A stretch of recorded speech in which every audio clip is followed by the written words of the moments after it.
MD Tashrif Monpura ঢাকার হাতিপুর যাওয়ার ঢাকা সদরঘাট ঘাট থেকে ছেড়ে যায় এর যাত্রী নিয়ে, বিভিন্ন জায়গার যাত্রী নিয়ে।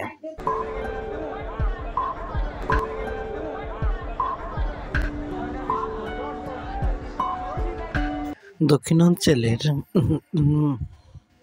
মনপুরাগামী নানা ধরনের মানুষ এবং যাত্রী নিয়ে তারা যাচ্ছেন ভোলার দিকে।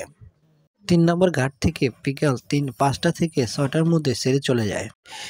বাকি অংশের সাথে এই পথটি নৌ যোগাযোগ হওয়ার কারণে এখান থেকে মানুষ অনেক রাত পর্যন্তই চলে ফেরি, লঞ্চ এবং ফেরি ঘাট।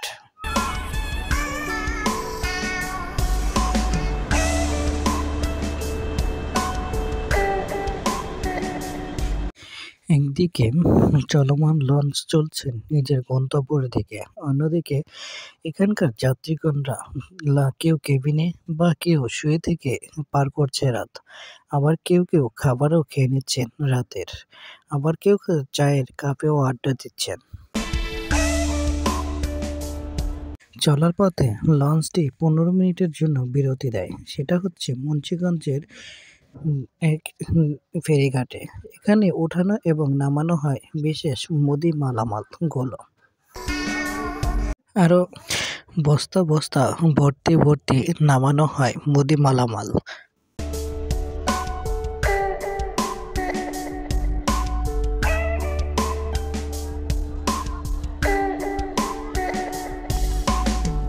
এগুলো যা দেখতে পাচ্ছেন সবকিছুই মুদি মালামাল, এবং মাঝে ওঠানো হয় যাত্রীদেরকে।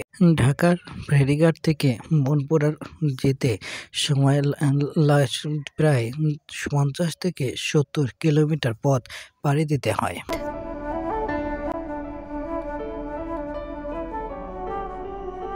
লঞ্চ কর্তৃপক্ষ মনপুরার উদ্দেশ্যে যাওয়ার জন্য আবার ছাড়ে হাতিয়াপুর যাওয়ার আগ পর্যন্ত। সদরঘাট হাতিয়াপুর এই লঞ্চ ঘাট থেকে মনপুরা যেতে সময় লাগে প্রায় ১২ থেকে ১৩ ঘন্টার মতন।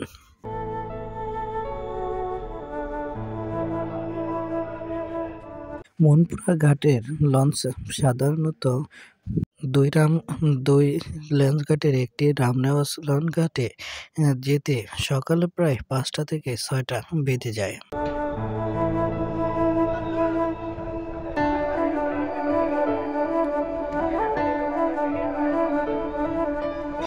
ঢাকা থেকে বিভিন্ন জায়গা থেকে আসা যাত্রীদের এক্সিট পয়েন্ট হচ্ছে এই স্টেশন, এই নৌপথে এটি।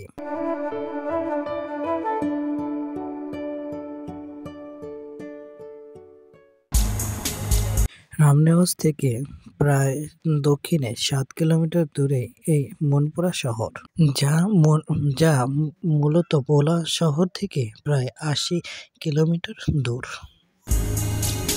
এখানকার অভ্যন্তরীণ মাধ্যমিক হচ্ছে ইজি বাইক, রিক্সা বা মোটরসাইকেল। এগুলোর মাধ্যমে যেতে হয় পরের গন্তব্যের দিকে।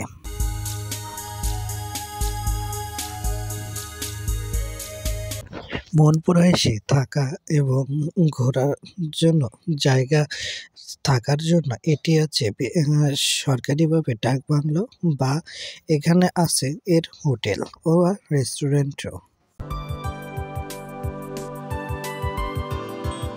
মূল ভূখণ্ড থেকে ভোলা জেলা ছিটকে পড়ায় এটি মূল উপজেলায় এসে পৌঁছেছে ১৮৮৩ সালে এটির স্বীকৃতি পাওয়া যায়।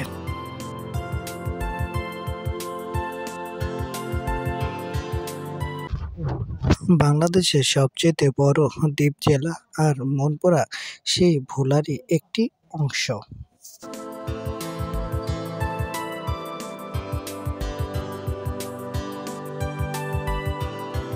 ভোলা বিদ্যুৎ উৎস করে দুটি কারণে, একটা সোলার আর একটা হচ্ছে জেনারেটর। এখানে লাইন টানা আছে ঠিকই, কিন্তু এখানে জাতীয় গ্রেডের বিদ্যুৎ সরবরাহ নেই।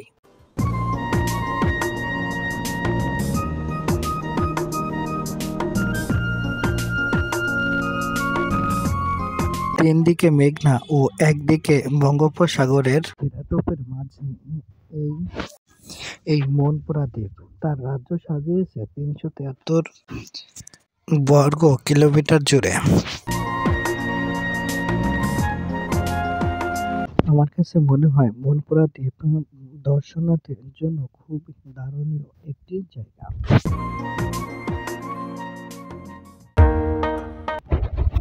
জেলা থেকে দক্ষিণ পশ্চিমে এই হাজীগঞ্জ গ্রামটি, এটি দক্ষিণ সাকজিয়া গ্রামের ৩ জেলার একটি।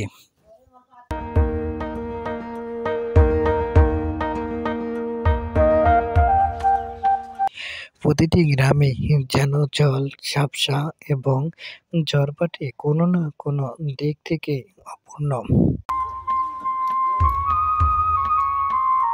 মনপুরায় যতগুলো বাড়ি আছে তার ভিতরে সবচেয়ে নজর কাড়ে রঙিন টিনের বাড়িগুলো। এটি দেখতেও যেন ঝকঝকে লাগে।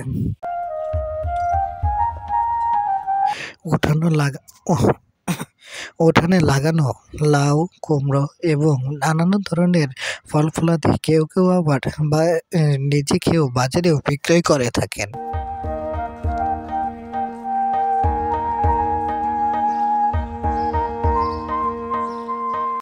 কম বেশি প্রতিটা ঘরেই যেন চোখে পড়ে গবাদি পশুর পাল চড়ানোর।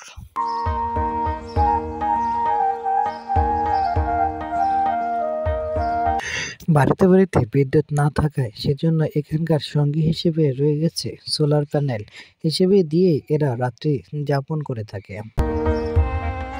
জনে জনে হাঁস, গবাদি পশু এবং আরো রয়েছে বিভিন্ন ধরনের পশু পাখির কোনো কমতি নেই এখানে। মনপুরের মানুষজন যেমন ধর্মাবলম্বী তেমনিও শিক্ষাবলম্বী। স্কুল, মাদ্রাসা, মক্তব এবং সবকিছু মিলিয়ে প্রায় ১০০ মানুষ এখানে শিক্ষা গ্রহণ করে থাকেন।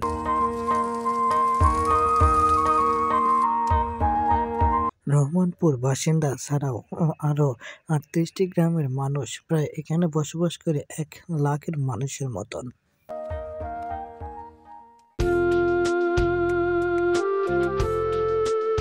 মনপুরায় আবাদি জমি ১২,৩৩৮ হেক্টর মতন প্রায়। ধান, আলু, গম, তারপরে পেঁয়াজ, রসুন সবচেয়ে বেশি যেখানকার চাষিরা ফেলান ধান। জমির পর জমি তারা লাগিয়ে থাকেন ধান।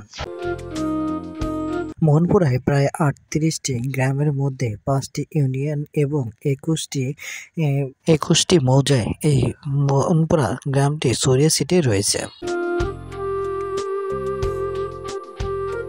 রহমতপুরের উত্তর দক্ষিণে রয়েছে হাজিহাট নামে একটি গ্রাম। সেখানে এই গ্রামটিও ৩টি গ্রামের একটি।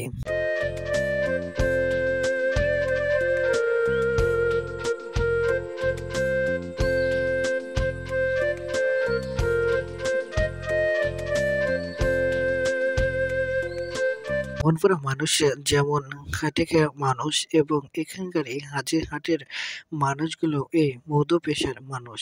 এখানে যেমন মাছের ৮০% মাছের চাষ করেন, ঠিক তেমনি এখানে ৭৩% মানুষও তেমন ফসলে ফলিয়ে কাজ করে থাকেন।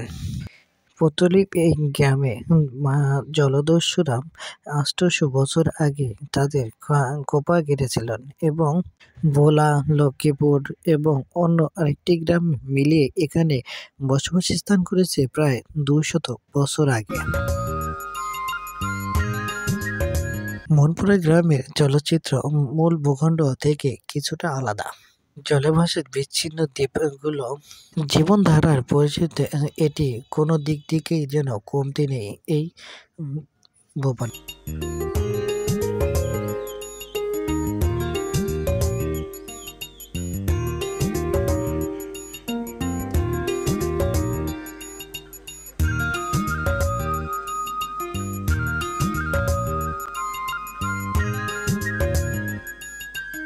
মনপুরার ভিতরে সবজি ফলের মধ্যে আছে আম, পেয়ারা, চালতা এমনকি নানান ধরনের ফল-ফলাদি।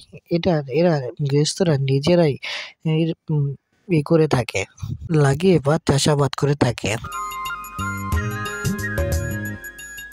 স্থানীয় স্থাপত্যে বইয়ের যেন বয়া এবং ব্যয়বহুল অনেক কম হয় বলে মনে হয়।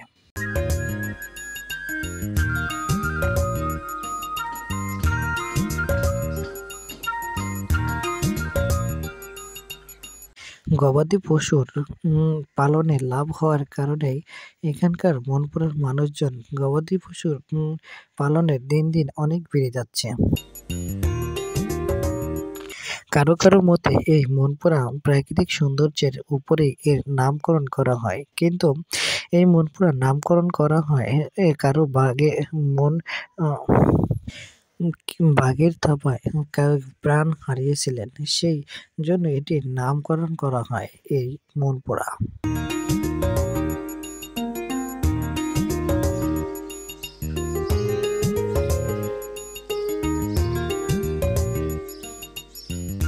কাঁথা সেলাইয়ে মনপুরার মানুষ বা মেয়েরা সিদ্ধহস্ত খুব পারদর্শী। পারিবারিক চাহিদা মেটানোর পরও এটি বাড়তি আয়েরও বড় চাহিদা মাত্র।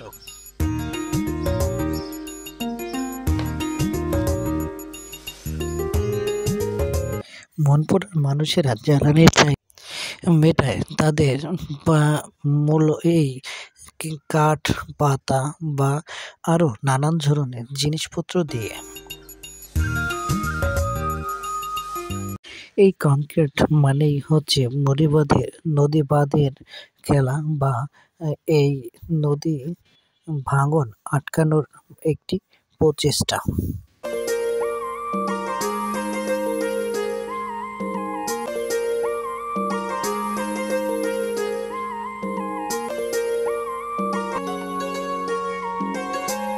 পুরাতন ভাঙনে নদী এবং নতুন গড়ায় নদী, এই দুটি মাঝেই তৈরি হয়ে আসছে এই মনপুরায়।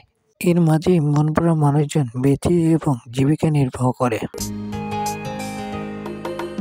উপজেলা সদর এবার 18 কিলোমিটার দূরে এলেই বেড়িবাঁধের সমান্তরালে নজর কাড়ে ভাঙন কবলিত একাধিক সৈকত।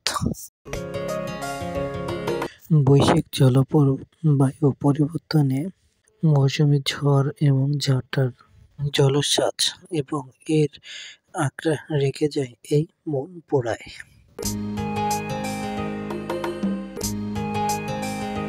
শিল্পাশ্চর্য জয়নুল আবেদিন বিখ্যাত মনপুরা 70 ছবিটি এঁকেছিলেন। ঘূর্ণিঝড়ে বিধ্বস্ত এই দ্বীপকে নিয়েই তিনি ছবিটি এঁকেছিলেন। প্রকৃত প্রেমীদের জন্য হরিণ এবং অভয় আশ্রম, সূর্যোদয় এবং সূর্যাস্ত, মাছের ঘের, চারা বাগান ও বনবনানী সহ অনেক কিছুই আছে এই দ্বীপের নানা জায়গায়।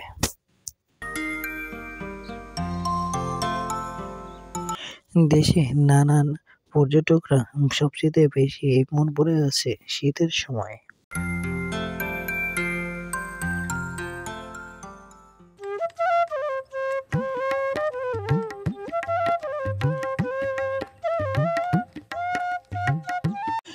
মাছ ধরার আয়োজন মনপুরার যেন খুব চেনা দৃশ্য। মনপুরায় জেলের সংখ্যা 1000-খানেক হলেও ইলিশের মাছ ধরার হলেও তারা নানান ধরনের মাছ, যেমন ইলিশ মাছ, পোয়া মাছ, চিংড়ি মাছ এবং নানান ধরনের মাছ এরা ধরে থাকেন তাদের এই নদীতে।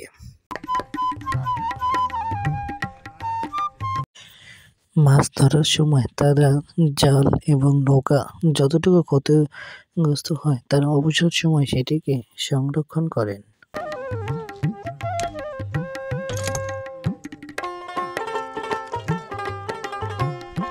জাল ওদের ফিশিং পট হলেও এই নৌকা ওদের জীবিকার চলে। নদীর জোয়াল বুঝে যে এখানকার জেলেরা নদীতে যাওয়ার আগে সবকিছু তারা গুছিয়ে নিয়ে এবং নদীকে নামে তারা দল বেঁধে।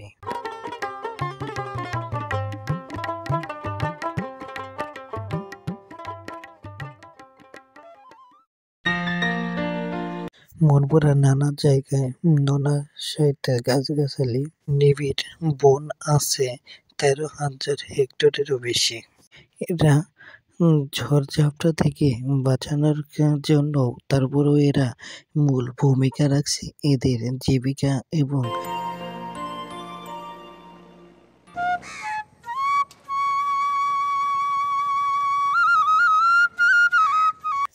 জেলেরা ছাড়াও এখানকার বেদেরা এখান সেখানে ঘুরে বেড়ায় এবং এদের কাজকর্ম যেন নজরে বাঁধে।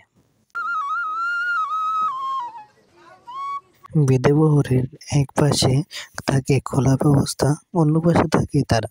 যে পাশে খোলা ব্যবস্থা থাকে সে পাশে তারা রান্নাবান্না ও আসবাবপত্র কাজ করে থাকেন।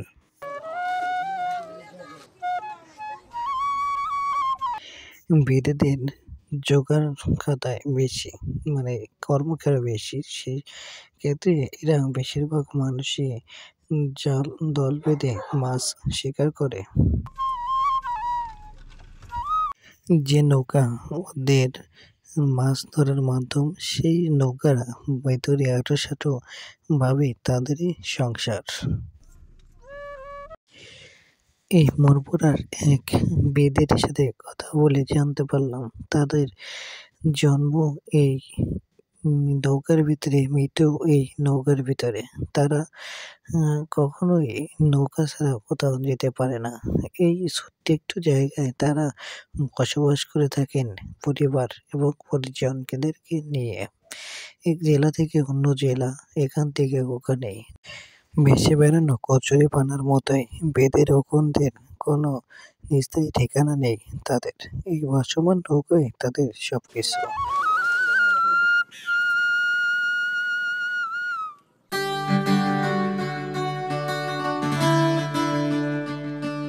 হরির খাল, জঙ্গলা খাল, বাউল খাল, বাউলিয়া খাল, কোরাল খাল এবং জিউলিয়া খাল ও খালসহ ছোট বড় অনেক খালগুলোই এই মনকাড়ায়, এই মনপুরায়।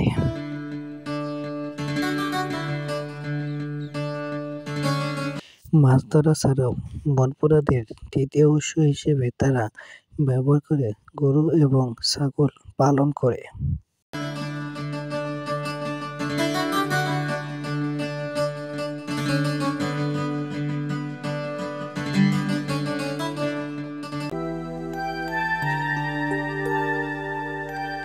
শিল্পাচার্যের আঁকা ছবি এবং মনপুরা আর সিনেমার দুটির কারণেই এখানে পর্যটকদের মূল আকর্ষণ করে।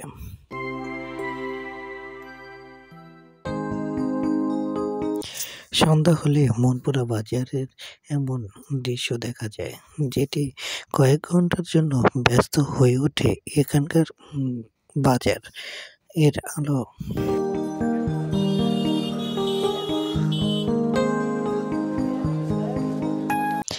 বন্ধুরা, আমার ভিডিওটি কেমন হয়েছে কমেন্ট বক্সে কমেন্ট করে জানাবেন। আমার ভিডিওতে যদি কারো কোনো অভিযোগ থাকে সেটিও আমাকে কমেন্ট বক্স করে জানাবেন। যারা নতুন আমার ভিডিওটি দেখছেন, তো আপনাদের কাছে অনুরোধ আমার চ্যানেলটি সাবস্ক্রাইব করার জন্য।